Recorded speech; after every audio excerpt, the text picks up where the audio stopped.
All right, we're here at the Spartan booth, SHOT Show 2025, looking at some new Harsey folders. So we'll dive right into it.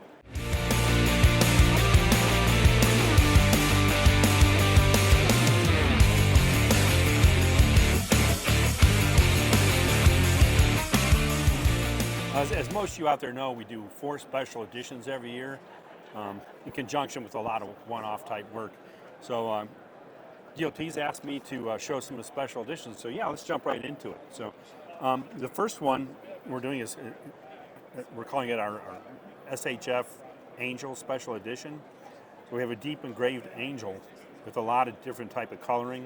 You know, every year we get a little better at doing laser coloring. It's absolutely amazing. I've never seen anybody else be able to pull off the clarity and the color. You guys are very unique in that aspect. So every year we get a little more intricate. So we figured it's just fantastic. It's something we wanted to do for a while.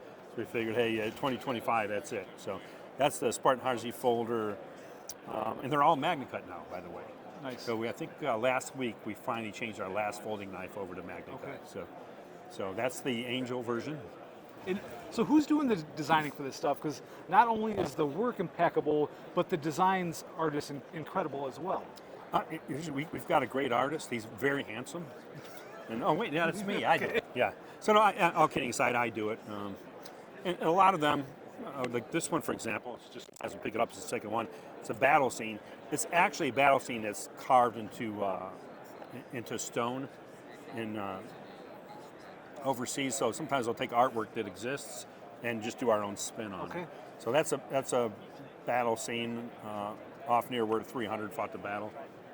So it conveyed it onto a knife because I like the story and I like the simple artwork. So it's kind of intricate, but as you look at it and you look at it more and more closely, you can see the actual battle scene throughout. There's individual warriors throughout. So and then of course Mola and Laban the other side. That we are Spartan blades, so we think it's kind of fitting. Absolutely. So we call that the Spartan battle scene. The next one is when I was a young kid, I lived in a suburb outside of Chicago, and at the Field Museum in Chicago, they had the King Tut exhibit come by. So all us small kids, we waited in line with our parents. It was a little over 9 hours. Never made it in, shut it down, and I never got to see it. Wow. But I've always been very intrigued with some of the Egyptian artwork. Because I joke they used to use memes back then, and now we're back to it again on our phones. But I've always been intrigued by ancient Egyptian art, and I thought, what art can we put on there that's recognizable?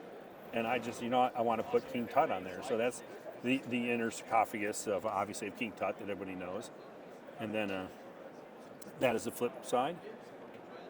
Oh, it's George. So just put some Egyptian artwork on there. So, and then finally, I've always wanted to do it. We did the Killroy is Here version of that.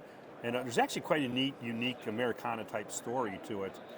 There was an inspector in World War II that used to inspect rivets on tanks. And the way he could keep track of what was inspected is he would take chalk and mark each rivet that he checked. Well, often workers would move around and they would rub up against the tanks and wipe the marks off. So he always wanted to be sure, and a lot of times he'd end up doing that work again. So what he started doing over time is he would check them and he would write Killroy's Here across the top. I think he was of Irish origin. He'd write Killroy was here and draw that picture. Well, tanks got delivered that way, soldiers saw it, they started doing it. I can tell you when I was in Iraq and Afghanistan, I'd see it in the porta-johns all the time, or on the T-walls around some of the bases. So it's kind of a piece of Americana. It's been around since World War II. It's recognizable to soldiers, and I think a lot of people throughout history. So I just thought it was something neat. I wanted to do a simple knife too. Some of the artwork's starting to get very intricate. Yeah. It's like maybe we can just do something clean, easily identifiable. You can see from a distance. And so that's what we came up with. So that's actually what I did is I traced over an original drawing from World War II. It's also the World War II Memorial in D.C. They actually have one professionally engraved in the back of the monument. Oh, that's awesome. So they've got Killroy in the back. So I thought it was kind of neat. So that's our interpretation of that. And then, of course, You're putting Okay, I didn't see. This is the first time that I've seen the backside, and that So we thought knowing we- the story, oh, that yeah. is all, that is extra cool. So it's just a kind of a scene of a tank, so the rivets and the plates on a tank with World War II markings, tank markings. So we thought with Killroy and the story, we thought it was appropriate to put rivets on the other side. And you know, sometimes you just think things look cool and you want to do it. So, so that's that. So those are the special editions for 2025. When they'll be available at dealers, it'll be a few months down the road. We've got a bit of a backlog. We're shrinking our backlog down, which we're pretty proud of. It was a lot of hard work. Sure, And absolutely. we're getting there. And it's, we're getting more efficient at what we do. So those are the 4 new special editions for 2025. And if you guys are interested in these, we do have them listed on the website. You can sign up for the in-stock notifications, which you'll get an automatic reminder that, hey, this is in stock, you can go buy it. So go head over to the website now, put your email in, and just sit back and wait for the notification.